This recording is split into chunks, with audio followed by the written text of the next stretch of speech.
Tá? Câmera 1, câmera 2, tudo gravando. Deixa eu só pegar as perguntas aqui. Conversa aqui pra mim, Beto, ó. Só olha só pra mim, você não precisa olhar pra câmera nenhuma. Certo. A gente vai ficar aí mesmo? Pra mim, vou ficar aqui o tempo inteiro. Tá. Aí eu quero que você sempre se mantenha aqui. Beto, eu queria que a gente começar. Você falou uma frase legal, né? Lembra o que você falou? De vendedor de tangerina. Fala isso aqui e depois a gente já começa. A maior fábrica de e-commerce de roupa infantil. Daí, esse eu queria que tu falasse. Eu? Aí tu começa assim, cara, de vendedor de tangerina hoje com o maior... Como é que é? E-commerce do Brasil. E-commerce de roupa infantil. O e-commerce com fabricação própria. Isso, de Porque eu não sou o maior e-commerce, entendeu? Então... De fabricação própria. De vendedor Aí de sabe só tangerina. que eu vou pedir? Eu vou fazer assim, eu vou falar, mas você repete pra mim de novo também. Que depois eu vou usar essa forma da sua voz, tá bom? Certo. Então, vamos lá. E aí é só nossas duas vozes, né? Só nossas duas vozes, só nós dois, né? Só nós dois. Então vamos lá, Beto, de vendedor de tangerina ao maior e-commerce de fabricação própria do Brasil. De roupas infantis do Brasil. Fala um pouquinho pra mim, Beto. Quem é o Beto? Cara, eu sou eu. Não, seguinte, nasci no interior, numa cidade chamada Gaspar, né? Bateias, no bairro Bateias. Na época a cidade tinha 35, 40 mil habitantes, hoje tem quase 70 já. E era tudo muito precário lá, né? No bairro nosso lá. E na época eu juntei tangerina assim. Dá para nós começar de novo? Então pode cortar, vamos começar de novo. Se tu começar de novo, já me dá um... porque eu não tenho que ficar falando esse tipo... Eu acho que é legal assim, Beto. É como se fosse mesmo um resumo, como a gente fosse amigo, tô te conhecendo agora. Não se preocupa com a parte do vídeo, porque depois dessa parte de estética, você fica tranquilo que a gente dá um jeito. Agora conta pra mim, Beto, de vendedor de tangerina. Desliga a câmera, esquece a câmera, jogou fora. De vendedor de tangerina ao maior e-commerce de roupa infantil do Brasil, Beto. Conta um pouquinho pra mim essa história. Olha, história boa, graças a Deus. Na verdade, tipo assim, eu nasci numa cidade chamada Gaspar, uma cidade, na época tinha 35, 40 mil habitantes. Onde fica essa cidade, Beto? Fica no Vale do Itajaí, Santa Catarina, certo? E era um bairro chamado Bateias, ainda, né? Então, meus pais moram lá, eu tenho empresa lá ainda, né? Sua família inteira de lá? Minha família inteira de lá, né? Meu pai era vendedor de café, Bedusque, né? Vendia café, trabalhou 20 e poucos anos no Café Bedusque. Ele fabricava também? Não, meu pai era vendedor do Café Bedusque na época, né? E a minha avó tinha uma venda, secos e molhados, e era bar à noite, durante o dia era venda, à noite virava bar. Eu tinha 5, 6 anos, né? E já ajudava a minha avó.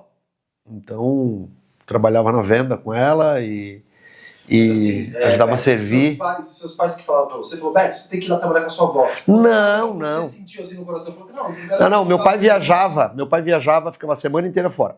Viajava na segunda, só voltava na sexta. E eu ficava com a minha mãe. E eu era moleque toda a vida acelerado, né? Incomodava. É uma família de quantas pessoas? Você tinha irmão, Beto? A minha avó ficou viúva com 31 anos, com 9 filhos, né? Meu pai era o mais velho, quando ela ficou viúva, meu pai tinha 15 anos. E eu sou filho único. Então era você, sua avó, seu pai e sua mãe? Não, eu não morava com a minha avó, morava com meus pais, né? Então, mas a casa dos meus pais era do lado da casa da minha avó. E a casa da minha avó e venda era tudo junto.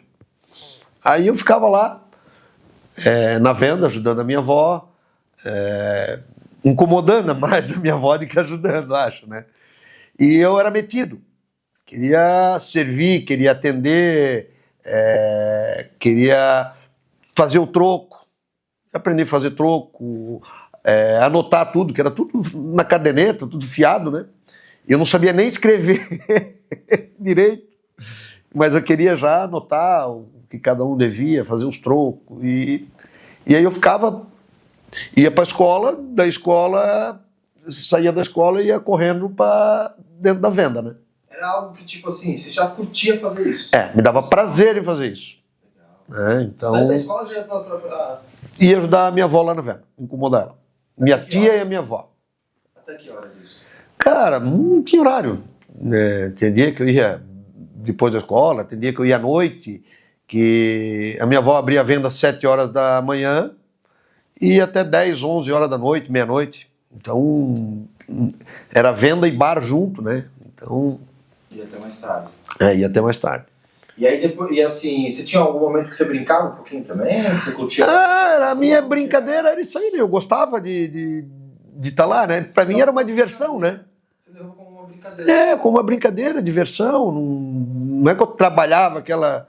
era minha tia e minha avó que cuidava da venda, né? E aí eu tava lá sempre, mas ajudando. E quando começou assim, que você falou assim, eu quero empreender, eu quero vender algo mais, eu quero pensar em algo diferente, como que você sentiu esse incômodo dentro de você? Eu sempre queria ter o meu dinheiro, né? Não gostava de pedir dinheiro para meu pai, eu sempre quis ter meu dinheiro e guardar o meu dinheiro. E aí, aos 11 anos, tinha uma olaria lá perto de casa. Meu pai trabalhava a semana inteira e não sabia, e eu com 11 anos fui trabalhar na olaria à tarde. Vinha da escola. Cara, eu não sei nem se meu pai sabe disso hoje ainda. Eu trabalhei uns 20 dias na olaria, eu era magrinho, era pequeno e magro. E aí eu não dava conta de de levantar o carrinho do tijolo, né? Então, eles me colocavam para tirar os tijolos do carrinho e colocar no forno. Descarregava os carrinhos de tijolo, colocava no forno e fiquei uns 20, 30 dias trabalhando assim, e aí eu vi que eu não queria trabalhar de empregado. Não queria ninguém me mandando. Isso me dava... ficava mal, não gostava. E aí comecei a juntar reciclável. Ferro velho, na verdade. Litro, garrafa, papelão. E aí vinha uma vez por semana, cada 15 dias, o caminhão do ferro velho e eu juntava aquele meu dinheirinho. E aí, quando tinha safra de tangerina, né, e que eu ganhava bastante dinheiro, aí vinha da escola, ia lá, apanhava a tangerina, fazia aquelas pencas, né, que era um pedaço de madeira assim, e pegava a tangerina assim, e com coisa ia amarrando, fazia uma penca, né. E aí tem a ponte sobre o rio Bateias. Eu ia lá, ficava vendendo tangerina. Só que, tipo assim, eu vinha da escola, estudava de manhã, e para fazer a penca, apanhar a tangerina, cara, isso levava 2 horas. Quando eu ia vender, já era 3h30, 4 horas, e aí 6 horas tinha que... anoitecia, não vendia mais nada. Aí eu pegava os meninos da escola, dava tipo dinheiro de hoje, R$1 para a molecada apanhar tangerina, fazer as pencas do meu jeitinho. Já começou essa empresa aí. E aí eu ia lá, em vez de eu vender 2, 3 pencas de tangerina, vendia 7, 8, porque eu ficava 5, 6 horas vendendo. E aí dava muita grana. Para mim era muito dinheiro. Então, imagina um moleque de 11, 12 anos ganhando 80, 100 reais por dia, dinheiro de hoje, né? E assim, esse dinheiro, você ajudava em casa, o seu pai pedia, ou você pegava esse dinheiro, comprava ou reinvestia na sua empresa? Não ajudava em casa nada. Meu pai nunca pediu dinheiro. Meu pai... nós tínhamos uma vida simples, né? mas uma vida confortável, né? Meu pai... Sempre proveu tudo. Isso. E aí... Esse dinheiro era seu, então? É meu. Aí você investia na empresa ou você comprava brinquedo? Não, é o seguinte, comprava nada. Com 15 anos eu consegui comprar uma Kombi. Uma Kombi 62, sem o pai saber. 15 anos eu comprei uma Kombi. Era quase igual essa aqui, ó. Azulzinha, calcinha. Comprei do falecido Chico. E aí quando o pai chegou de viagem, quando ele viu que eu tava com uma Kombi, ele queria me surrar. Como é que tu comprasse com que dinheiro? Eu tinha dinheiro. E aí eu peguei aquela Kombi, né? Como surgiu o interesse de você comprar a Kombi? O que você já pensava na sua mente? Vou comprar uma Kombi para poder pegar mais mercadoria? O que é? É que é o seguinte, eu comprei a Kombi e aí eu comprava bala, chiclete, pipoca, eu ia nos mercados grandes em Blumenau, pegava o ônibus, que é um bairro, né? Batias é um bairro. Pegava um ônibus e ia até no Centro de Gaspar, pegava outro ônibus no Centro de Gaspar e ia até Blumenau. Aí tinha lojas americanas, aquelas promoções relâmpagos, com meu dinheiro ia lá, comprava pipoca, copo de vidro, tudo que entrava na promoção eu comprava assim. E aí eu pegava a Kombi escondido do meu pai, ia nos interior vender, que era tudo estrada de chão, né? Óleo Grande, Volta Grande, Paciência, Itajaí, essa região toda aí, que era cheio de venda e bar. Aí eu pegava aqueles copinhos de cachaça, aqueles copinhos de vidro, né? Vendia copinho de cachaça, copo para cerveja, vendia de tudo. Então toda semana tem alguma coisa diferente, né? E aí isso começou a incomodar o meu pai. Daí ele trancou, quando ele viu que eu andava, minha mãe falou para ele e tal, que eu estava andando com essa Kombi. Isso começou a incomodar muito ele. Aí ele pegou e pediu a conta do trabalho dele. Ele trabalhava mais de 20 anos no Café Bedusque. Pediu a conta. Na época ele tinha um Chevette. Vendeu o Chevette, comprou uma Kombi decente, uma Kombi melhor, né? E montou uma distribuidora de bebidas em litro. Para vender vodka, conhaque, batida de coco, amendoim. Então, e eu comecei a trabalhar com ele. Aí comecei a trabalhar com ele, né? E eu sempre levava umas coisinhas para vender. Daí a minha mãe fritava batata frita para mim, né? E selava, colocava no... E fazia aqueles espetinhos. E junto com a bebida que meu pai vendia, eu já queria vender a minha batata frita. Aí depois, final de semana, uma vez peguei uma surra do meu pai, que sem ele saber peguei o ônibus e fui para o Paraguai. Comprar cigarro do Paraguai para vender junto. Tá aqui, ó.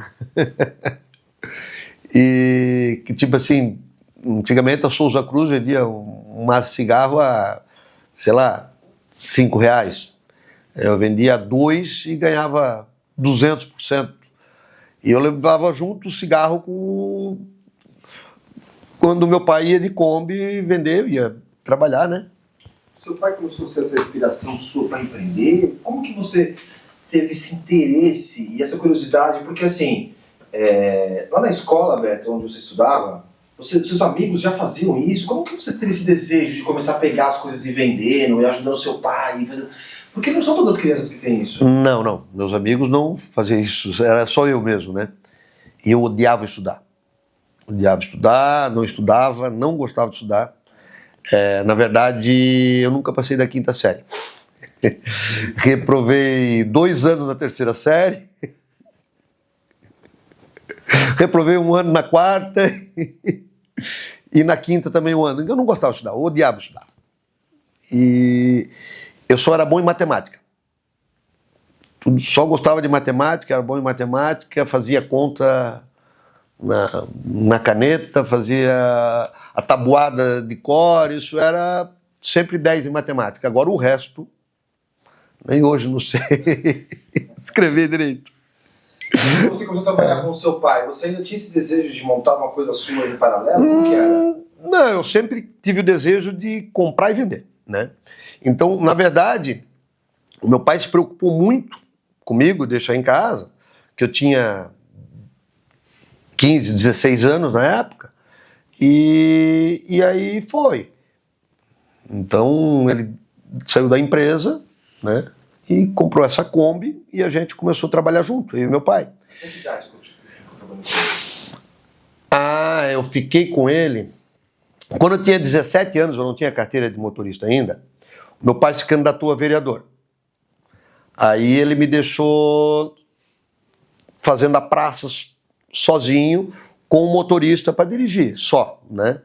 Um vizinho motorista lá, e eu atendia os clientes. Na verdade, esses clientes do meu pai eram os clientes do Café Beduschi, que ele atendia, que era venda, barzinho, e aí os próprios clientes a gente vendia bebida, né?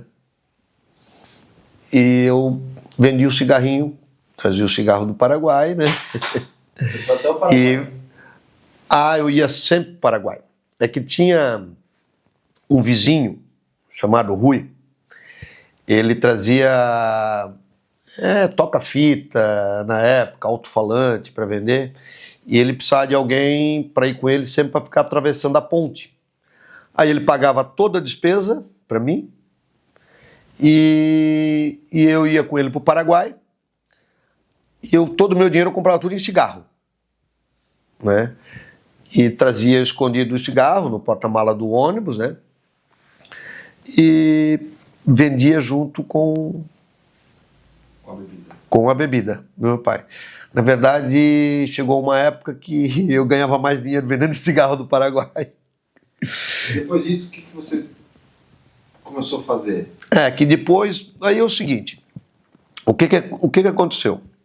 Quando meu pai se candidatou a vereador, eu fiquei lá vendendo bebida, aí depois eu fiz 18 anos, ficou para mim praticamente era uma empresa familiar, né? Então uma microempresa, né? Bebidas Rangel, na verdade chama. E aí, o que aconteceu? Poxa, eu andava a semana inteira, andava quase 1.000 quilômetros que eu compro por semana. Trabalhei 1 ano, 2 anos, 3 anos, cara, quando precisava comprar 2 pneus para Kombi, tinha que comprar em 4 pagamentos, acabar de pagar aquele para comprar outro. Aí troca 2 pneus da frente, agora tem que comprar 2 pneus para trás. Tu não ganhava para manutenção da Kombi, combustível, era bem sofrido, tipo, se furasse um pneu dava prejuízo. E aí estava cansado, trabalhava muito, né? Trabalhava de segunda a sexta, sábado, domingo ia e além de trabalhar tinha que pegar os vasilhames, era um negócio bem trabalhoso. E aí 4, 5 anos de trabalho eu cheguei para meu pai e disse: pai, não adianta a gente trabalhar com isso, a Kombi está se acabando, nós não temos dinheiro para trocar a Kombi, e aí a gente pegou e o pai autorizou, eu vendi tudo, vendi para o Malossi de Brusque, que é um atacado, vendi todo o nosso estoque, e aí a gente começou com confecção. Vou voltar agora um pouquinho. Aí eu peguei, pedi autorização para meu pai, né? Vendi todo aquele estoque de bebida, vendi para um atacadista de Brusque chamado Malossi, e o dinheiro todo de 4 anos de trabalho deu para comprar 6 rolos de malha, 2 rolos brancos, um azul, um amarelo e um verdinho. Mas um pouquinho, só para eu saber mais um detalhezinho dessa história. Você sentiu de vender isso por interesse que você falou assim, tá pagando os custos muito da Kombi, E como que você falou assim, não, deixa eu comprar tecido que eu quero trabalhar com roupa? Como que isso veio dentro de você? É que no bairro onde eu morava tinha muita confecção já. Então já tinha tio que tinha confecção, tinha parentes, primos. E aí, o que eu vou fazer? Pai, o pessoal está ganhando dinheiro com confecção, deixa eu colocar uma confecção. Como meu pai já era vereador, ele já tinha o salário dele, ele disse, filho, meu pai sempre me apoiou muito em tudo, tá? Então... Sua grande inspiração foi seu pai? A inspiração, honestidade, um homem muito correto, um homem muito respeitado no bairro, na cidade. Meu pai foi vereador, foi presidente da Câmara, foi secretário de obras do município. Então ele foi por esse lado da política e eu fiquei sozinho. Aí eu comprei 6 rolos de malha, com todo o dinheiro, imagina. Trabalhei 4 anos, né? Em 1995, começamos com a confecção.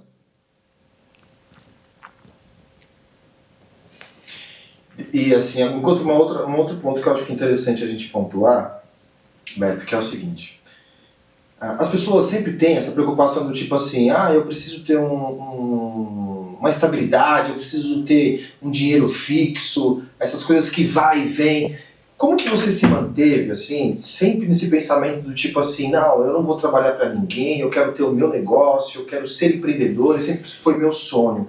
Como isso tinha dentro do seu coração, ardia? O que você sentia dentro de você? Cara, eu sempre... Quando eu trabalhava na olaria, eu botei um negócio na minha cabeça. Nunca mais eu vou trabalhar de empregado para ninguém. Isso era nítido, isso era meu pensamento. Foi lá que a sua mentalidade mudou, que teve um gatilho. Mudou, eu não queria ser mandado por ninguém. Faz isso, faz aquilo, faz isso, faz aquilo. Faz alguma coisa que tu não concorda. E aí isso me fazia mal. Eu tinha 11 anos, mas eu já sabia o que queria na minha vida. Eu sempre soube o que eu quis na vida. Então... Você acha que esse ponto, Beto, de você sempre achar o que você sempre queria para sua vida, foi o que sempre manteve você focado a alcançar esse sonho que você é empreendedor de sucesso? Com certeza. Eu sempre tive muito foco. E muita dificuldade a gente passou, né? Então, nessa época que nós vendia bebida, teve umas crises que foi bem difícil.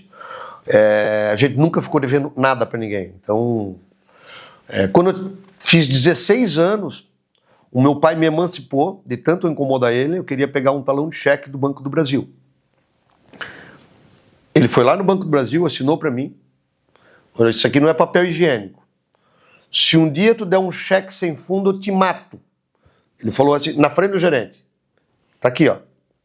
É o que tu quer? Aí aquilo vinha na minha cabeça, né? Nunca posso falhar, meu pai me mata, né? Então, meu pai sempre foi muito correto e o meu pai nunca gostou de fazer dívida. Eu já sempre... Não tinha medo?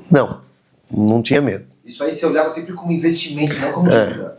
Exatamente. Uma hora vai dar certo. E quando teve a crise, o meu pai vendeu o toca-disco para pagar a conta. Tinha um toca-disco 3 em 1 em casa e a gente não conseguia pagar as contas no final do mês. Não está vendendo, não vendeu, a gente comprou demais. Bebida, né? Na época da bebida ainda. E o meu pai pegou e vendeu para o vizinho, para o Augusto, o toca-disco para pagar a conta. Meu pai sempre foi muito parceiro meu e sempre acreditou muito. Então, tudo que eu devo para o meu pai, para minha mãe. Minha mãe também sempre foi parceira do tempo que fazia as batatas fritas para me vender. E quando comecei com confecção, a minha mãe dobrava as pecinhas de roupa, né? Até com a primeira funcionária, a dona Néia, e quando dava 5, 6 horas, começava a dobrar uma peça e matando o pernilongo, né? Mas, Beto, você falou que comprou os rolos de tecido. Quando você comprou esses rolos de tecido, você já pensou na sua cabeça assim, vou mandar para fabricar tal? Como que você pensou em construir as roupas? Eu já comprei o rolo sabendo o que ia fazer. Né? Então tinha um amigo do meu pai, chamado Miranda. O pai disse, o meu filho quer colocar uma confecção. Tu dá umas dicas para ele, tu ajuda ele? Eu disse, não, ajudo ele, sim. Eu ajudo. Aí ele pegou, me ensinou como é que infestava a malha, como é que talhava. Aqui tem um molde, me emprestou os moldes. Cortamos, daí leva para facção, para costurar. Aí, aqui tu consegue vender para fulano de tal, Moacir Marchiori, né, lojas da economia, em Curitiba. Aí, uma vez peguei o carro e fui para Curitiba. O carro não, a Kombi, né? A Kombi. Fomos para Curitiba. Aqui, sou de Santa Catarina, tal, tenho esse produto. Aí comecei a vender pro cara. Todo sábado eu ia para Curitiba, carregava a Kombi e ia para Curitiba. Isso em 95. Aí depois eu comecei a descobrir São Paulo, né? E comecei a vender no Brás, em São Paulo. Vendia pro seu Mimi, né? Vendia pro Netinho, na Demanos, vendia pro Valdo da Ranchete. Então, esse cara que seu pai falou, ele fabricava para você essas roupas? Era só roupa assim? Não, ele não fabricava, ele me ajudava. Quem fabricava era eu. Tipo assim, uma confecção é o seguinte: pega a malha, aí tu tem um molde, tu corta, aí leva para costurar. Daí pagava por peça para costureira para costurar. Depois pegava, levava na estamparia, terceirizada para estampar. Daí a minha mãe embalava com a dona Neia, que até hoje a dona Neia trabalha com a gente. Então já vai fazer 30 anos de trabalho. E aí, assim, naquela época a gente não tinha um mercado digital, online, nada. Como que você conseguiu descobrir essas pessoas interessadas na sua roupa para conseguir vender? Porque hoje a gente põe no online, faz tráfego pago e vende. Como que você conseguiu? Então você já era empreendedor, vendedor e fabricante. Olha só, como eu já tinha te falado, na nossa região tinha bastante confecção. Aí o pessoal vinha vender tudo no Brás, em São Paulo. Então, vim pro Brás com o nomezinho, quem compra é o seu Mimi, quem compra é fulano, que o Miranda passou. O Miranda disse, tem esse cliente em São Paulo.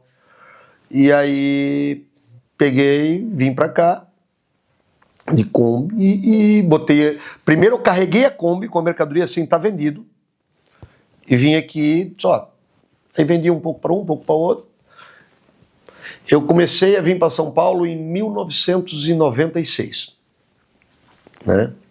Aí eu saía domingo, né?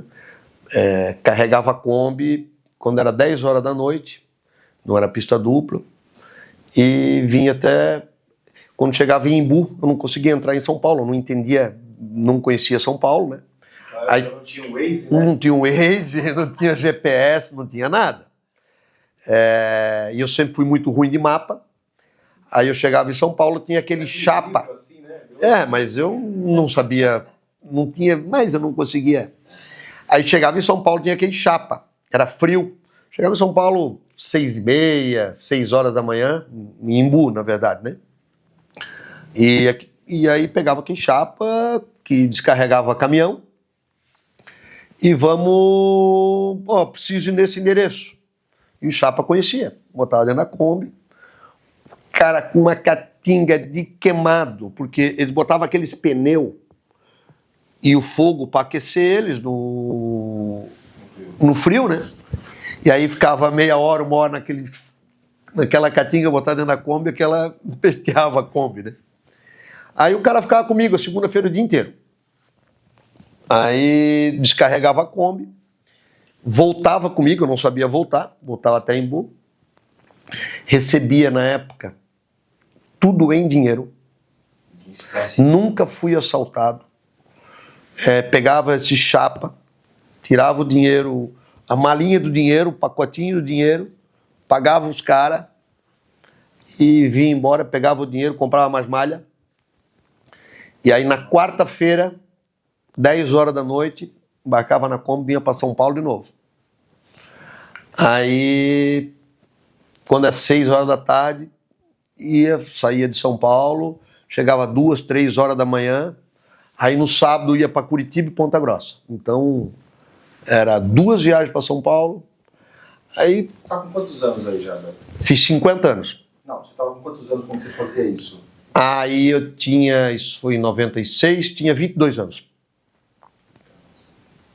E já a mentalidade empreendedora de fazer... Aí o aí começa as coisas, né? Aí tava muito bem, tava me achando...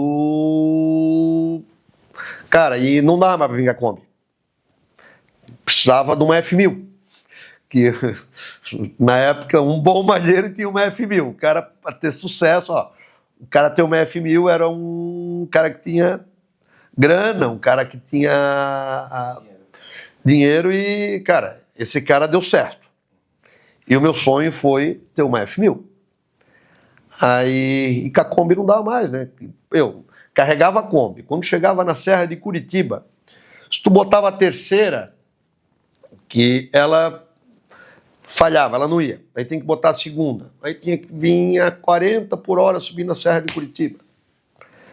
E isso não dava mais. Não tinha jeito.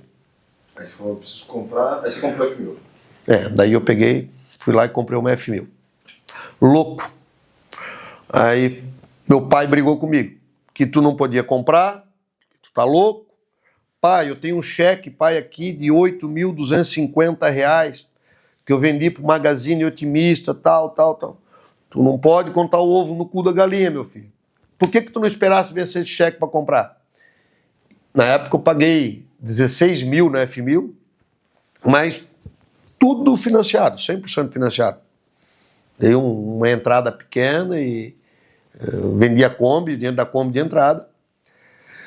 E aí, e se esse cheque voltasse? Pai, tá louco? Magazine Otimista, o ISA de São Paulo. Aí chegou no dia, o cheque bateu na trave, voltou. Aí eu me desesperei.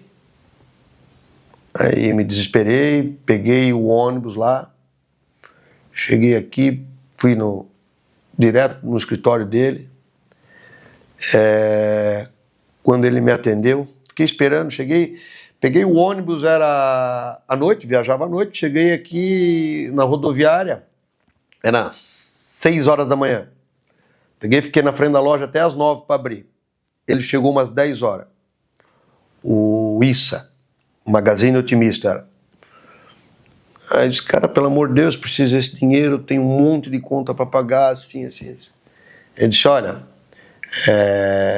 eu pedi uma concordata, não sabia o que era uma concordata, não tinha noção do que era uma concordata, só pedi uma concordata, direto com meus advogados. Aí eu disse, mas como assim, eu preciso desse dinheiro? Aí eu me lembro que eu me ajoelhei, chorei na frente dele, disse, pelo amor de Deus, cara, eu preciso desse dinheiro. Aí disse, olha, tá aqui o telefone do meu advogado, é direto com o meu advogado. Não tenho mais nada para tratar contigo. Ele me expulsou do escritório dele. Aquele filho da puta. Que o diabo deve ter carregado também já. Cara, e aí vim chorando, fiquei na rodoviária das 11 da manhã até as 8 da noite, pegar o ônibus, fiquei chorando. Vim embora chorando e desesperado. Eu não sabia o que falar com meu pai. Eu tinha um monte de cheque predatado que eu tinha dado para comprar malha, de estamparia, na rua. E o meu cheque ia voltar. E o meu pai ia me matar. Ele disse que se o dia desse o cheque sem fundo, ele ia me matar. Aí o meu pai tinha um consórcio, né? Tinha sido contemplado num consórcio, que ele pagava anos, de um Fiat Tempra. Aí eu cheguei, pai, meu cheque vai voltar, voltou esse cheque. Pois é, meu filho. O que nós vamos fazer agora? Faz o seguinte, vende o meu carro. Pega o meu carro, vende o meu carro, não deixa o teu cheque voltar, não vão ficar devendo nada para ninguém. Seu pai sempre te apoiando. Sempre me apoiando. Eu peguei, fui lá e troquei o carro em malha e o resto peguei um pouco em grana. E o meu pai era vereador na época e ele ia para a Câmara de Vereadores de táxi. Ele ficou 1 ano e meio andando de táxi.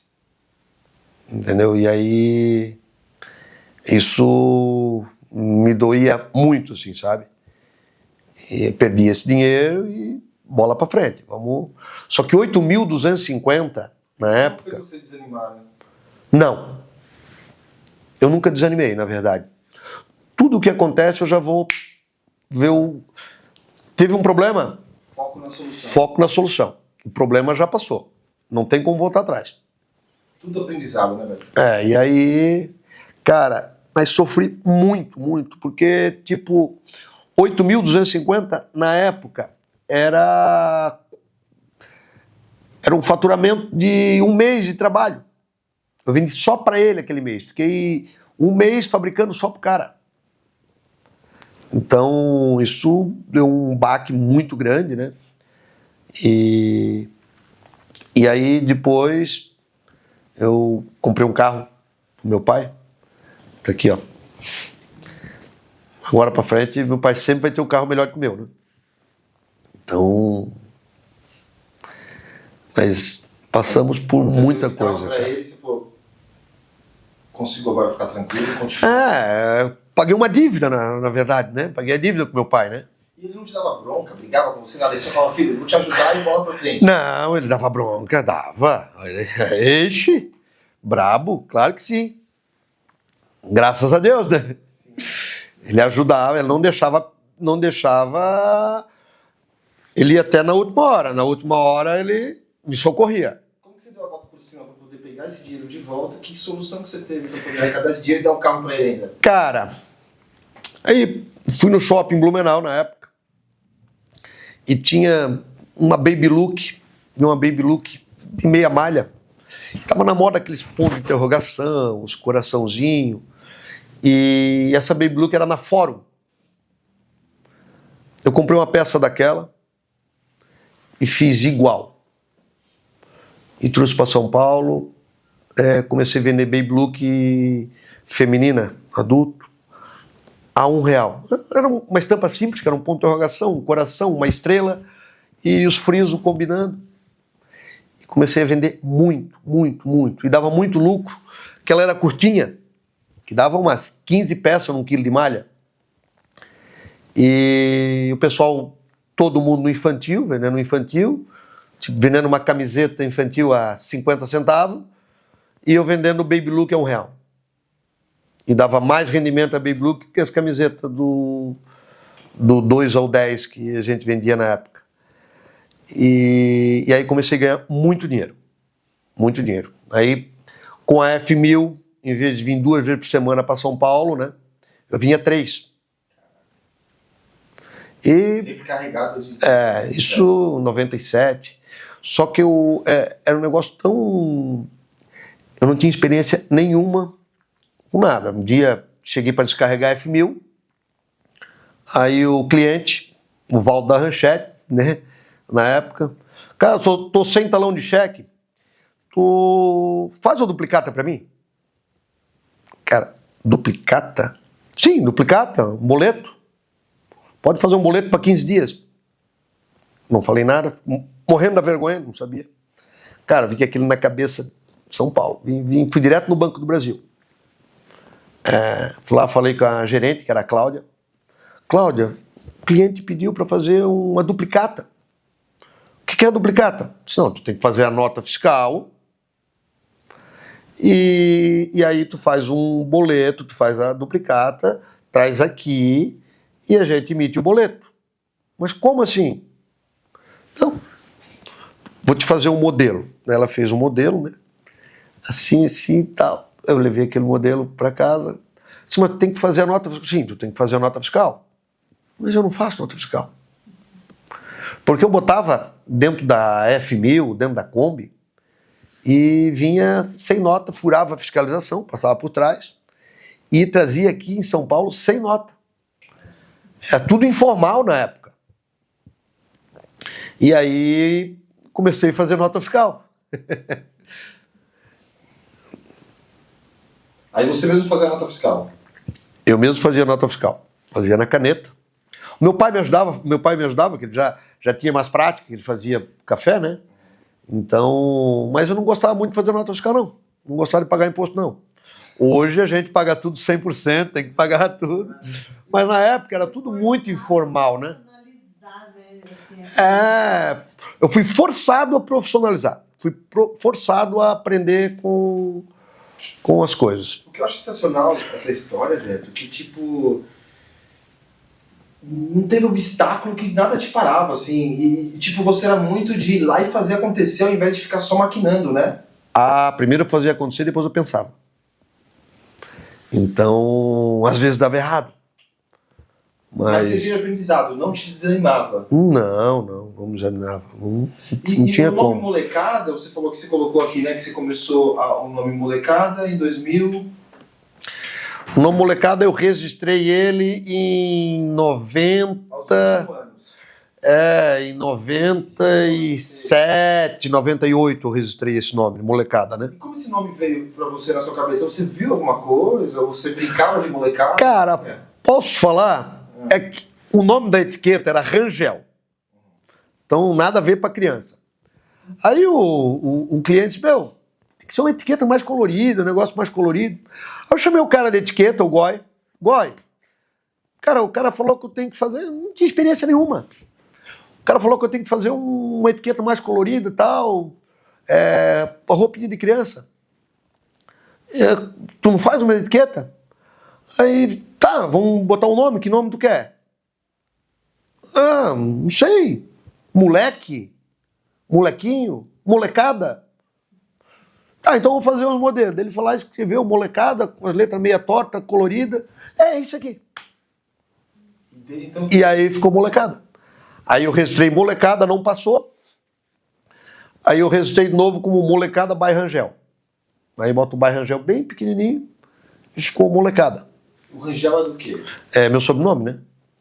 Aí ficou Molecada by Rangel. E passou o... Molecada com K, né? Molecada com K. Desde lá já era Molecada com K. Sempre foi Molecada com K. E aí criou a Molecada. E depois desse início que você teve, que você falou... Você registrou a Molecada, aí teve também a questão que em 2020, aí teve o incêndio de 2015, velho. Mas antes disso... Concordata. Concordata que eu peguei... a Concordata não minha, né? A Concordata é daquele cara que ficou me devendo 8.250. Legal, contando essa história. Tá, agora vamos dar uma pausinha? Podemos dar uma pausa, dar uma segurada aí? Legal. Foi 45 minutos. Eu tenho